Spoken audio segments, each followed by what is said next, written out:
আসসালামু আলাইকুম। এটেন বাংলা সংবাদে সবাইকে স্বাগত জানাচ্ছি অনামিকা হাসান পুনম।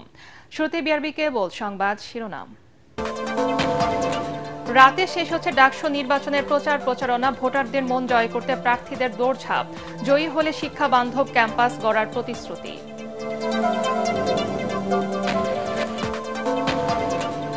নির্বাচনে আওয়ামী আমলের মতো পুলিশকে কোনো বিশেষ দলের হয়ে কাজ না করার নির্দেশ স্বরাষ্ট্র উপদেষ্টার, ভোটের আগে বদলি পদায়ন লটারিতে।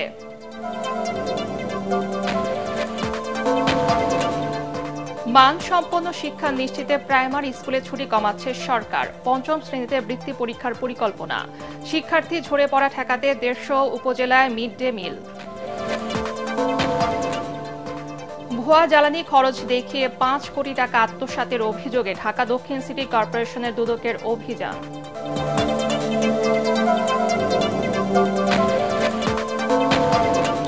ব্রাহ্মণবাড়িয়া 3-এর 2টি ইউনিয়নকে ব্রাহ্মণবাড়িয়া 2 আসনে অন্তর্ভুক্তির প্রতিবাদে ঢাকা সিলেট মহাসড়ক অবরোধ, 10 কিলোমিটার জুড়ে তীব্র যানজট।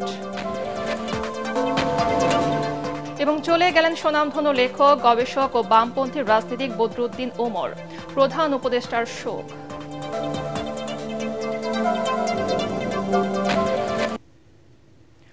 শুনছিলেন বিআরবি কেবল সংবাদ শিরোনাম, এবারে বিস্তারিত।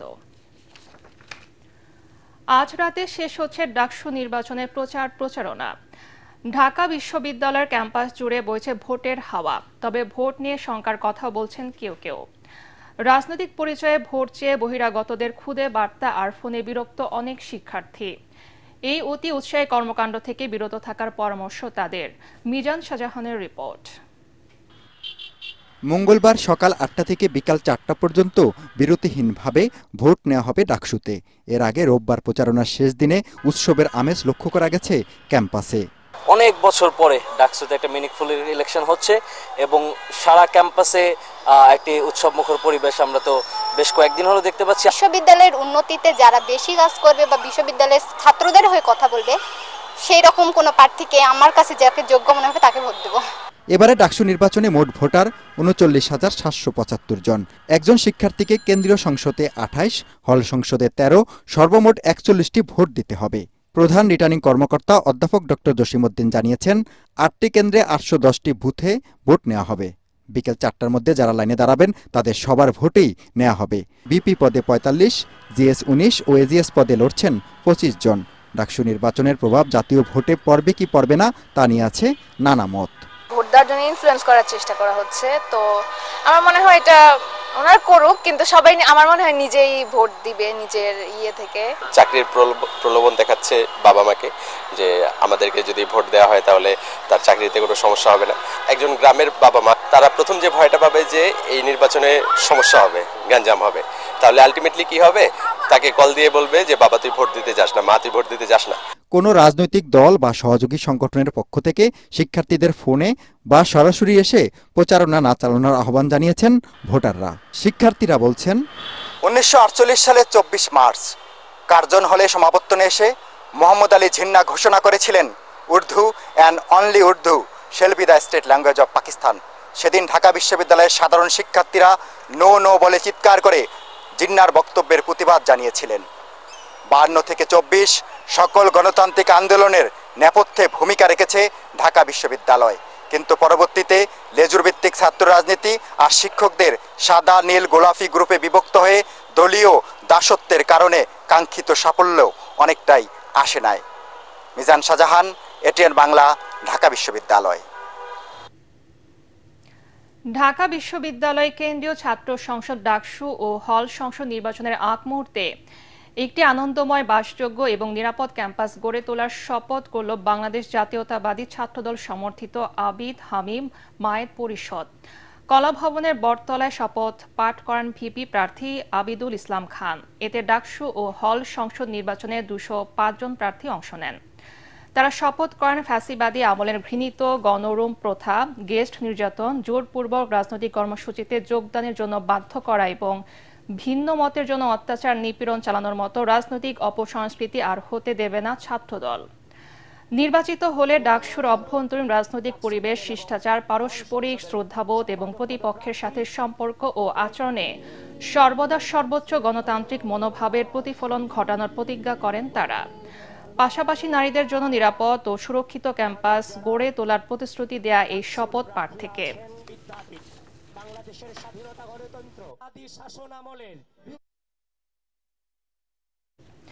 দর্শক, এই মুহূর্তে ঢাকা বিশ্ববিদ্যালয়ে আছেন সহকর্মী আদ্দিন সজীব। আমরা সরাসরি চলে যাচ্ছি তার কাছে। আদ্দিন, ক্যাম্পাসের শপথ পাঠ করল ছাত্রদল সমর্থিত প্যানেল, পাশাপাশি শেষ দিনে অন্য প্যানেলের প্রচারণা কেমন দেখছেন? শিক্ষার্থীরাই বা কি বলছেন?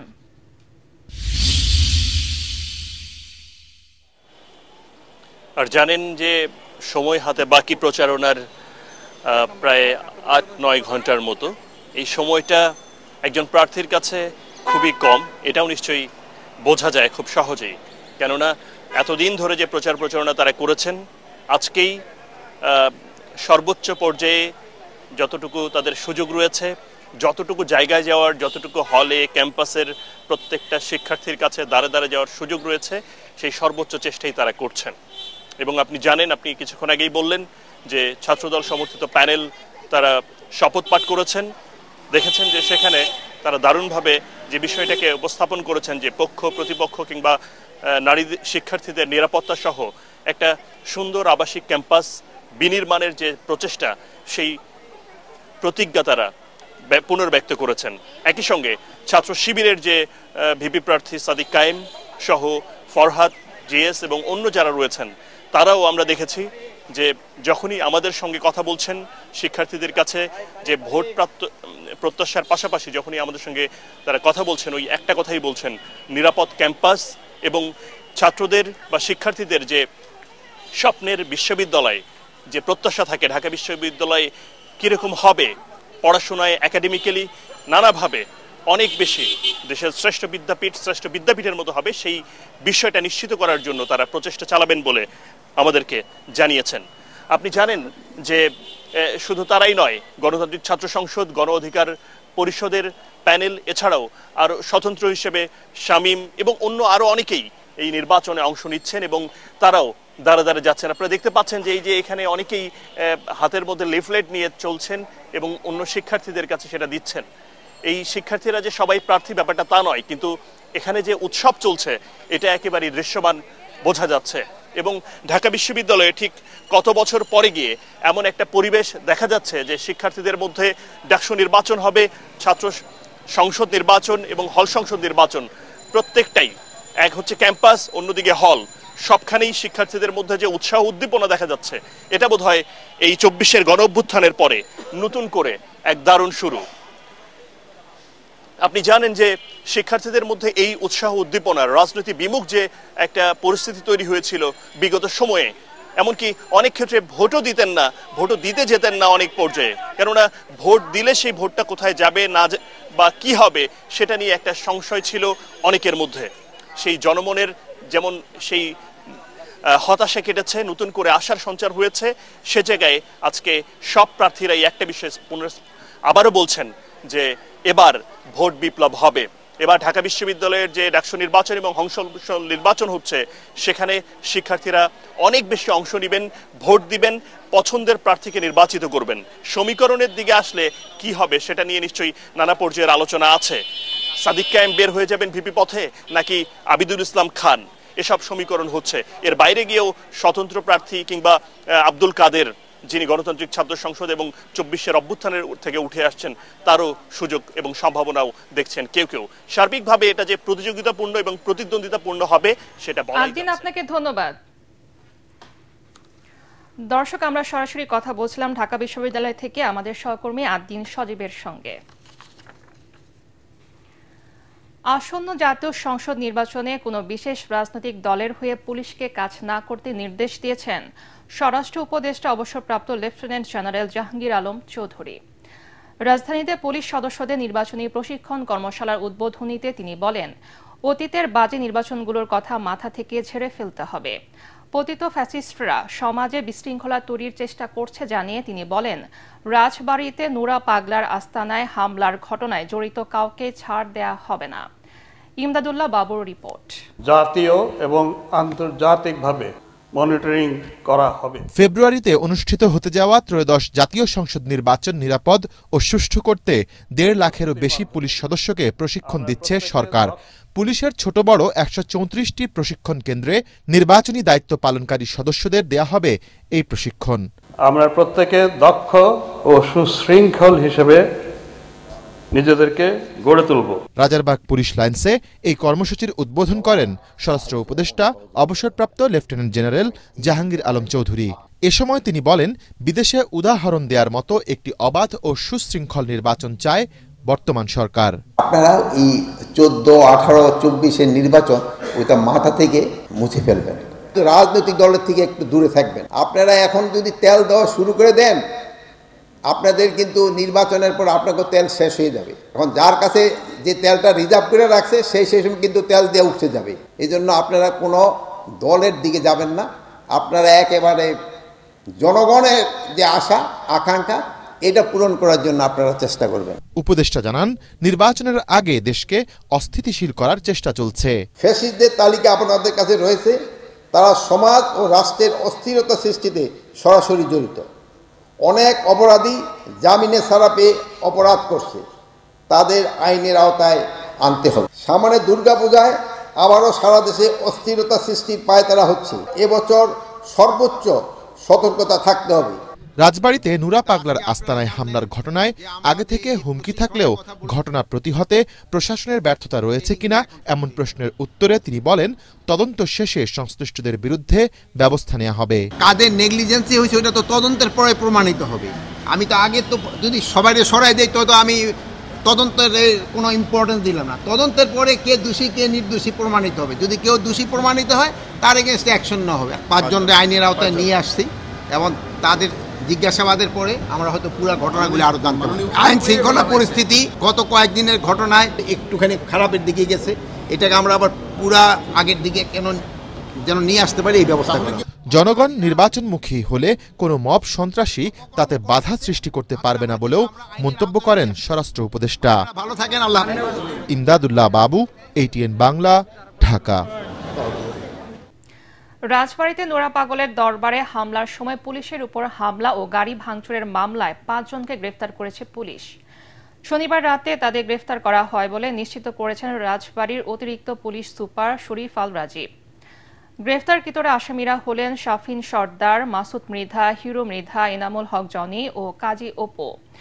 এর আগে শুক্রবার রাতে গোয়ালন্দ ঘাট থানার উপপরিদর্শক সেলিম মোল্লা বাদী হয়ে অজ্ঞাতনামা 3000 থেকে 3500 জনকে আসামি করে মামলাটি দায়ের করেন। এই ঘটনায় পুলিশের দায়ের করা মামলার বাইরে আর কোনো মামলা হয়নি।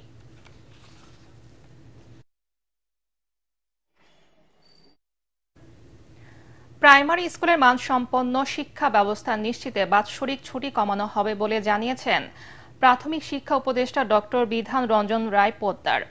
বছরে 180 দিন ছুটির থাকায় লেখাপড়ায় বিঘ্ন ঘটছে বলে মনে করেন তিনি। উপদেষ্টা জানান, প্রতিযোগিতা বাড়াতে 5ম শ্রেণীতে বৃত্তি পরীক্ষা চালু করা হচ্ছে। সেই সাথে শিক্ষার্থী ঝরে পড়া ঠেকাতে চলতি মাসের শেষে বা অক্টোবর থেকে 150 উপজেলায় মিড ডে মিল চালু করার পরিকল্পনাও নেওয়া হয়েছে। গণসাক্ষরতা দিবস উপলক্ষে সচিবালয়ের সংবাদ সম্মেলনে এসব কথা বলেন তিনি। রিপোর্টে জানাচ্ছেন মাহবুব কবির চপল।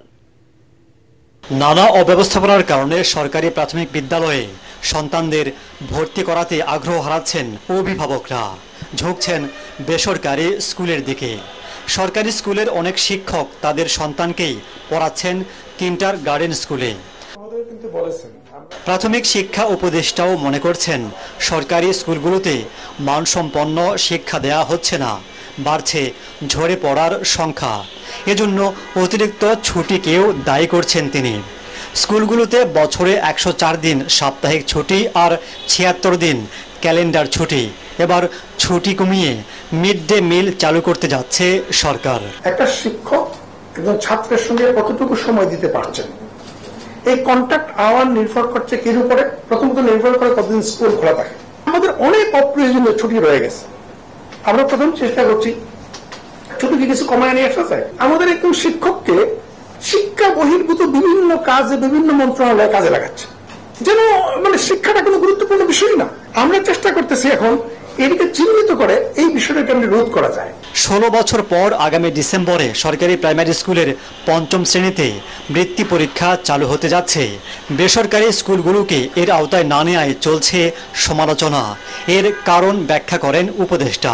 আমাদের প্রাইমারি স্কুলগুলোতে যারা পড়ে এদের বেশিরভাগ অংশই হচ্ছে গিয়ে অর্থনৈতিকভাবে তুলনামূলকভাবে খারাপ অবস্থানে রয়েছে, এবং অনেকেই কিন্তু এই যে ঝরে পড়ার হার বাড়ছে মূল কারণটা অর্থনৈতিক। ফলে আমরা যদি বৃত্তির মাধ্যমে তাদের কিছু আর্থিক প্রণোদনা দিতে পারি তাহলে হয়তো তাদের হাই স্কুলে পড়া চালিয়ে যাওয়াটা অনেকটা সহজ হবে। চাকরির শুরুতে 11তম গ্রেডে বেতন, প্রধান শিক্ষক পদে শতভাগ পদোন্নতি সহ 3 দফা দাবিতে আন্দোলন করে আসছেন প্রাথমিকের সহকারী শিক্ষকরা। তাদের দাবি পূরণে কাজ চলছে বলেও জানান তিনি। তারা চাচ্ছিল তাদের এন্ট্রি বেতনটা হোক 11, তারা 13তে আছে। আমরা মন্ত্রণালয় তার এগেনস্টে না, এবং নতুন বেতন হচ্ছে, কমিশন হচ্ছে, আমরা কিন্তু তাদের কাছে প্রস্তাব পাঠাচ্ছি।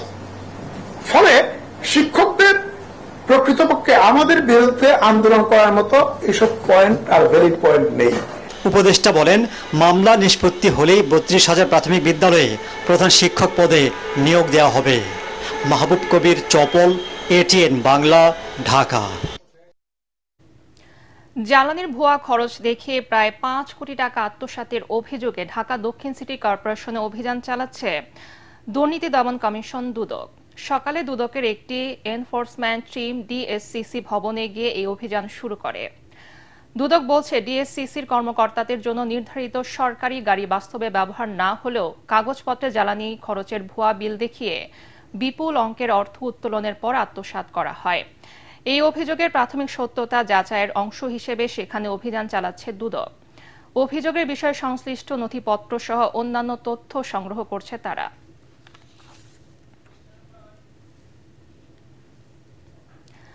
আসন সীমানা পুনর্নির্ধারণের মাধ্যমে ব্রাহ্মণবাড়িয়া 3 সদর ও বিজয়নগর আসনের অন্তর্গত 2টি ইউনিয়নকে ব্রাহ্মণবাড়িয়া 2 সরাইল ও আশুগঞ্জ আসনে অন্তর্ভুক্ত করার প্রতিবাদে ঢাকা সিলেট মহাসড়ক অবরোধ করেছেন বিক্ষুব্ধ জনতা।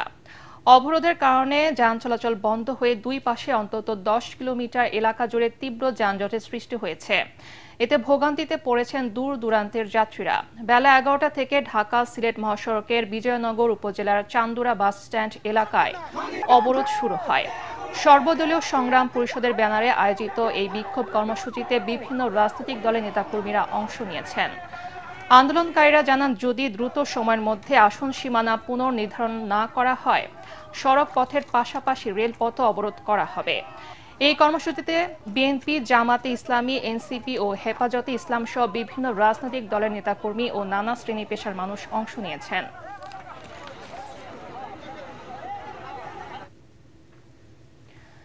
জুলাই আন্দোলনে রাজধানীর চানখারপুলে 6 জনকে হত্যার ঘটনায় মানবতা বিরোধী অপরাধের মামলায় সাক্ষ্য দেওয়ার সময় সাবেক প্রধানমন্ত্রী শেখ হাসিনা সহ তার ছেলের হত্যাকারীদের ফাঁসির দাবি জানিয়েছেন শহীদ শাহরিয়ার খান আনাসের মা। এই মামলায় ডিএমপির সাবেক কমিশনার হাবিবুর রহমান সহ 8 আসামির বিরুদ্ধে 5ম দিনে 9ম সাক্ষী হিসেবে সাক্ষ্য দেন আনাসের মা সানজিদা খান দীপ্তি। বিচারপতি গোলাম মর্তুজা মজুমদারের নেতৃত্বাধীন 3 সদস্যের আন্তর্জাতিক অপরাধ ট্রাইব্যুনাল 1-এ সাক্ষ্যে তিনি ছেলের হত্যাকারীদের ফাঁসি চান। এদিকে বিচারপতি নজরুল ইসলাম চৌধুরী নেতৃত্বাধীন আন্তর্জাতিক অপরাধ ট্রাইব্যুনাল 2-এ রংপুরের আবু সাইদ হত্যা মামলায় দ্বিতীয় দিনের সাক্ষ্য গ্রহণ চলছে। এই মামলার 30 আসামির মধ্যে গ্রেফতার থাকা 6 আসামিকে সকালে হাজির করা হয় ট্রাইব্যুনালে। গত 28 আগস্ট প্রথম দিনে আবু সাইদের বাবা মকবুল হোসেন ও এনটিভি রংপুর প্রতিনিধি AKM মইনুল হক সাক্ষ্য দেন। মইনুল হককে আজ জেরা করছেন আসামি পক্ষের আইনজীবীরা। এরপর তৃতীয় সাক্ষী হিসেবে সাক্ষ্য দেবেন এনটিভি রংপুরের ক্যামেরাম্যান আসাদুজ্জামান আরমান।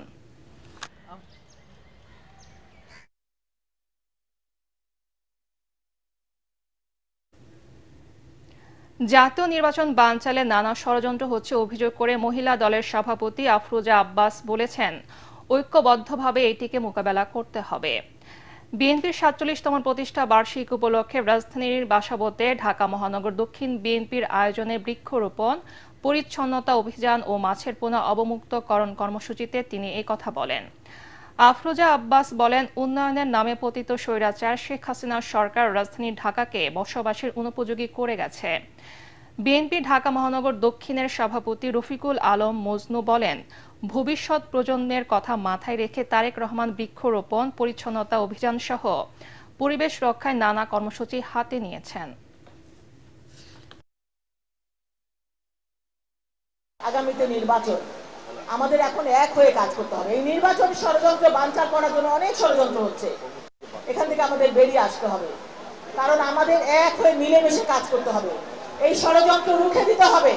কারণ আমরা যদি একজন আপনের পিছনে লাগি তাহলে কিন্তু আমরা সুষ্ঠু নির্বাচনে পাবো না, সুষ্ঠু একটি দল গঠন করতে পারবো না, দেশের উন্নয়নের জন্য কাজ করতে পারবো না। এখানে কোনো ভেদাভেদ থাকবে না। আমরা ভেদাভেদ করতে গেলেই এই স্বৈরাচারী সরকার কিন্তু আবার এসে মাথা চাড়া দিবে। সামাজিক যোগাযোগ মাধ্যম ফেসবুকে আপত্তিকর পোস্ট দেয়াকে কেন্দ্র করে চট্টগ্রামের হাটহাজারীতে দুই পক্ষের সংঘর্ষে কমপক্ষে ৩০ জন আহত হয়েছে। পরিস্থিতি নিয়ন্ত্রণে ১৪৪ ধারা জারি করেছে প্রশাসন। এছাড়া ভিডিও পোস্ট করা যুবককে আটক করেছে পুলিশ। শনিবার রাত ১০টার দিকে হাটহাজারী উপজেলা নির্বাহী কর্মকর্তা আব্দুল্লাহ আল মুবিন ১৪৪ ধারা জারির নির্দেশ দেন। হাটহাজারীর মীরের হাট থেকে ১১ মাইল এবং উপজেলা গেট থেকে কৃষি প্রশিক্ষণ ইনস্টিটিউট পর্যন্ত আজ বেলা ৩টা পর্যন্ত ১৪৪ ধারা জারি থাকবে বলে উপজেলা প্রশাসনের পক্ষ থেকে জানানো হয়েছে। প্রত্যক্ষদর্শী ও পুলিশ জানায়, যশোরে জুলুসে যাওয়া গাড়িবহরের এক যুবক হাটহাজারী বড় মসজিদ লক্ষ্য করে আপত্তিকর অঙ্গভঙ্গি করে একটি ভিডিও ফেসবুকে পোস্ট করেন। ভিডিওটি ছড়িয়ে পড়লে শনিবার বিকেলে দারুল উলুম মইনুল ইসলাম হাটহাজারী বড় মাদ্রাসার শিক্ষার্থী ও কওমি লোকজন ক্ষুব্ধ প্রতিক্রিয়া জানান। পরে ফটিকছড়ি থানা পুলিশ ওই যুবককে আটক করে। স্থানীয়রা জানান, সন্ধ্যার পর মাদ্রাসার শিক্ষার্থীরা হাটহাজারী বাস স্ট্যান্ড এলাকায় কয়েকটি গাড়ি ভাঙচুর করে। পরে তারা মাদ্রাসার সামনের সড়কে আর সুন্নি অনুসারী হাটহাজারীর কাচারি সড়কে অবস্থান নেয়। উভয় পক্ষ টায়ারে আগুন জ্বালিয়ে বিক্ষোভ করতে থাকে। এতে বন্ধ হয়ে যায় হাটহাজারী খাগড়াছড়ি সড়ক। শেষ খবর পাওয়া পর্যন্ত এলাকায় এখনো উত্তেজনা বিরাজ করছে। পরিস্থিতি নিয়ন্ত্রণে অতিরিক্ত আইনশৃঙ্খলা বাহিনীর সদস্যরা মোতায়েন করা হয়েছে।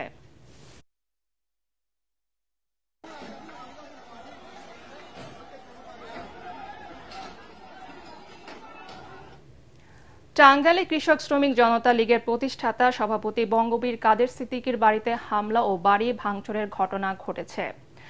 শনিবার রাত 12:30টার দিকে টাঙ্গাইল সড়কের আকুটাকুরপাড়া নিজ বাসভবনে এই ঘটনা ঘটে। এ সময় কাদের সিদ্দিকীর দুটি গাড়িও ভাঙচুর করা হয়। হামলার সময় কাদের সিদ্দিকী বাড়িতে অবস্থান করছিলেন। কাদের সিদ্দিকীর বাড়ির কর্মচারীরা জানান, শনিবার মধ্যরাতে 10 থেকে 15 জনের একটি দল মুখোশধারী হেলমেট পরা অবস্থায় বাড়ির সামনে আসেন। বাড়ির মূল ফটক বন্ধ থাকায় বেশ কয়েকজন মই দিয়ে বাড়ির ভেতরে প্রবেশ করেন। এ সময় তাদের কাছে দেশীয় অস্ত্র ছিল। প্রথমে তারা বাড়ির জেনারেটরের ভেতর থেকে অকটেন তেল বের করে এবং তাদের সাথে আনা তেল দিয়ে গাড়িতে আগুন ধরিয়ে দেয়। পরে দুটি গাড়িতে ভাঙচুর করে। বিষয়টি বাড়ির লোকজন টের পেয়ে চিৎকার করলে মই দিয়ে তারা বাড়ির বাইরে বের হয়ে যায়। পরে তারা বাইরে থেকে বাড়িতে ইট পাটকেল নিক্ষেপ করে।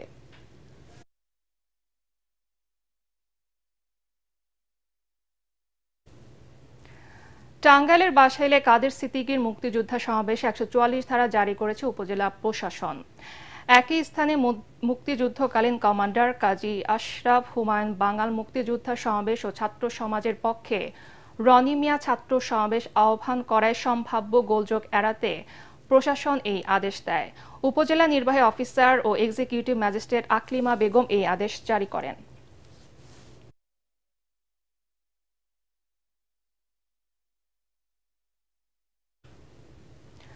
লেখক, গবেষক ও বামপন্থী রাজনীতিক বদরুদ্দিন উমর আর নেই।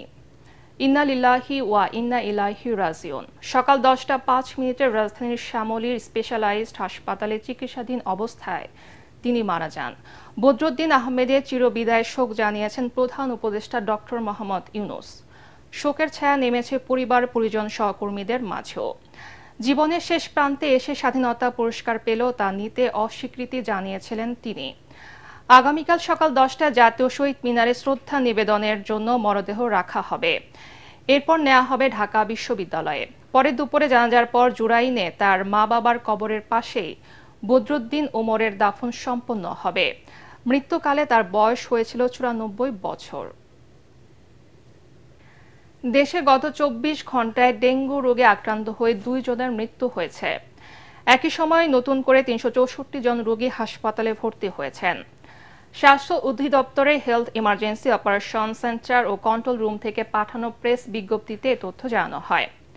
বিজ্ঞপ্তিতে বলা হয়, নতুন ভর্তি রোগীদের মধ্যে বরিশাল বিভাগে ৪৯ জন, চট্টগ্রামে ৭৬ জন, ঢাকা বিভাগে ৫০ জন, ঢাকা উত্তর সিটি কর্পোরেশনে ৫৮ জন, ঢাকা দক্ষিণ সিটি কর্পোরেশনে ৭৩ জন, খুলনায় ৩৮ জন এবং ময়মনসিংহ বিভাগে ২০ জন রয়েছেন।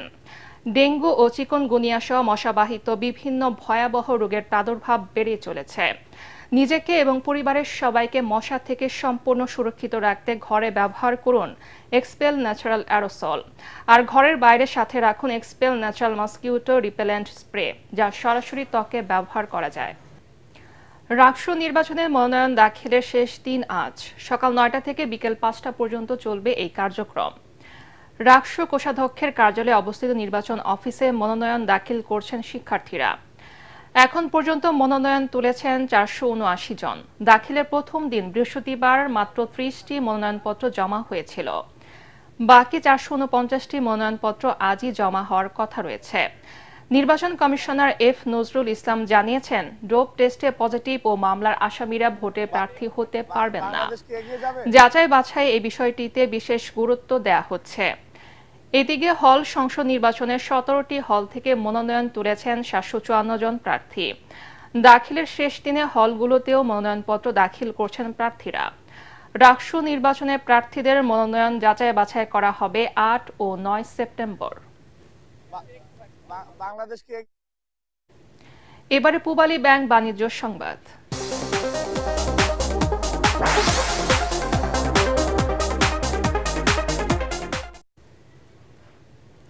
জয়পুরহাটে ডিমের পরিত্যক্ত খোসা থেকে পাউডার তৈরি করে সারা ফেলেছেন উদ্যোক্তা বেলাল মোল্লা।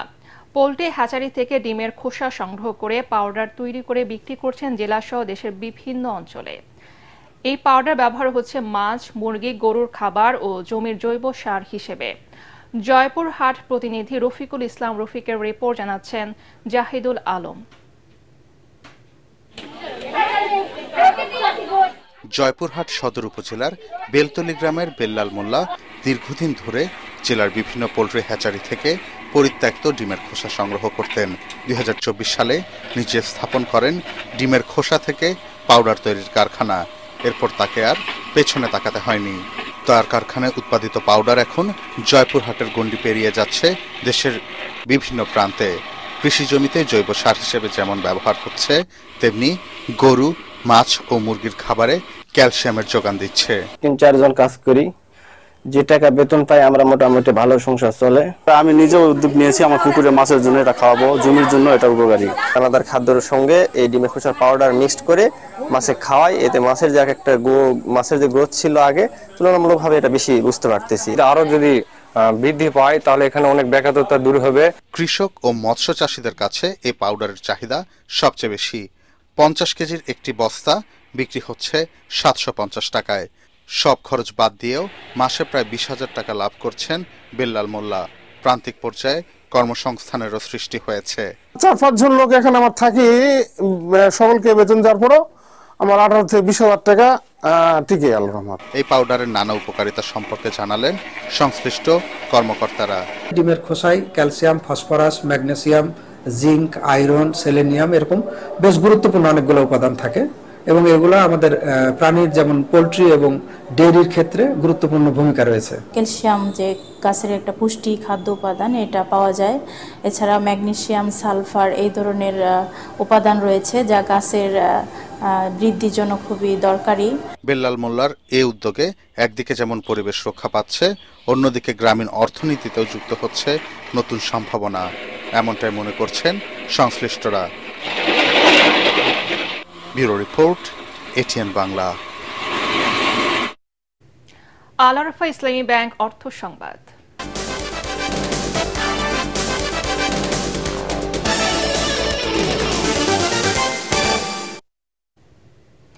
ব্যাংকিং খাতের স্বচ্ছতা ও জবাবদিহিতা ফিরিয়ে আনতে কাজ করছে সরকার।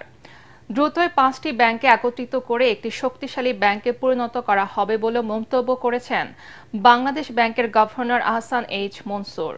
রাজধানীর অভিজাত হোটেলে সেন্টার ফর এনআরবি আয়োজিত গোল টেবিল আলোচনায় ভার্চুয়ালি যুক্ত হয়ে একথা বলেন তিনি। এ সময় কোনো ব্যাংকে লাভ না হলে ব্যাংক মালিকরা কোনো লভ্যাংশ পাবেন না বলেও জানান তিনি।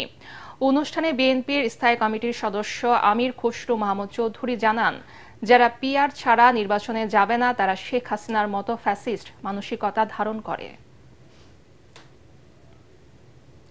এবারে আন্তর্জাতিক সংবাদ।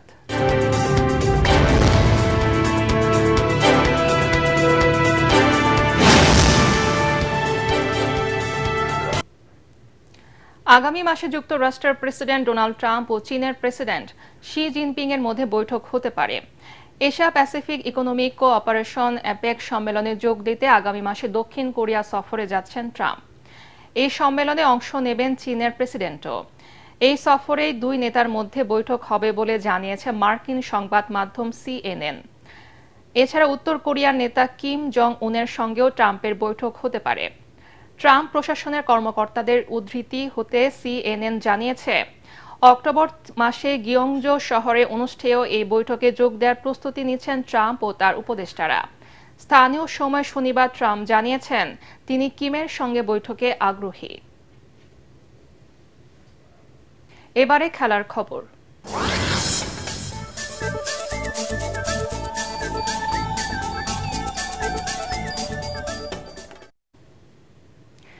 এশিয়া কাপ ক্রিকেটে চ্যাম্পিয়ন হওয়ার লক্ষ্যে সকালে দুবাইয়ের উদ্দেশ্যে ঢাকা ছেড়েছে বাংলাদেশ দলের একাংশ। অধিনায়ক লিটল দাস সহ দলের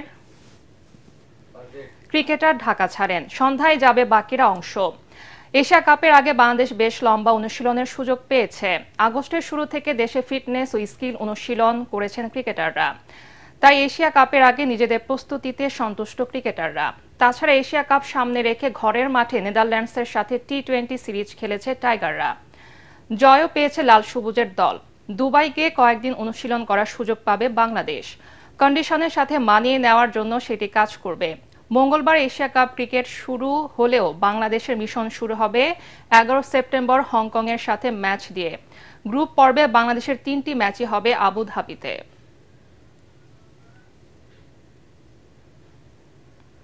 শেষ করার আগে বিআরবি কেবল সংবাদ শিরোনাম আরেকবার। রাতে শেষ হচ্ছে ডাকসু নির্বাচনের প্রচারণা। ভোটারদের মন জয় করতে প্রার্থীদের দৌড়ঝাঁপ। জয়ী হলে শিক্ষা বান্ধব ক্যাম্পাস গড়ার প্রতিশ্রুতি। নির্বাচনে আওয়ামী আমলের মধ্যে পুলিশকে কোনো বিশেষ দলের হয়ে কাজ না করার নির্দেশ স্বরাষ্ট্র উপদেষ্টার। ভোটের আগে বদলি পদায়ন লটারিতে।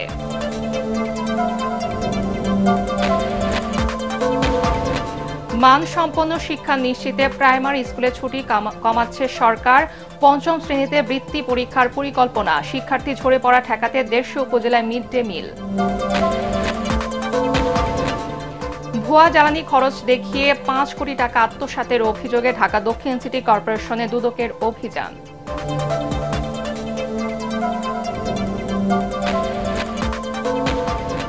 ব্রাহ্মণবাড়িয়া 3-এর 2টি ইউনিয়নকে ব্রাহ্মণবাড়িয়া 2 আসনে অন্তর্ভুক্তির প্রতিবাদে ঢাকা সিলেট মহাসড়ক অবরোধ। 10 কিলোমিটার জুড়ে তীব্র যানজট। এবং চলে গেলেন সুনামধন্য লেখক, গবেষক ও বামপন্থী রাজনীতিক বদরুদ্দিন উমর। প্রধান উপদেষ্টা মোহাম্মদ ইউনূস ও বিএনপির ভারপ্রাপ্ত চেয়ারম্যান তারেক রহমানের শোক। পরবর্তী সংবাদ দেখার আমন্ত্রণ জানিয়ে এখনকার মতো শেষ করছি। ATN বাংলার সংবাদ ইউটিউবে দেখতে ব্রাউজ করুন youtube/ATN বাংলা নিউজ। ধন্যবাদ সবাইকে।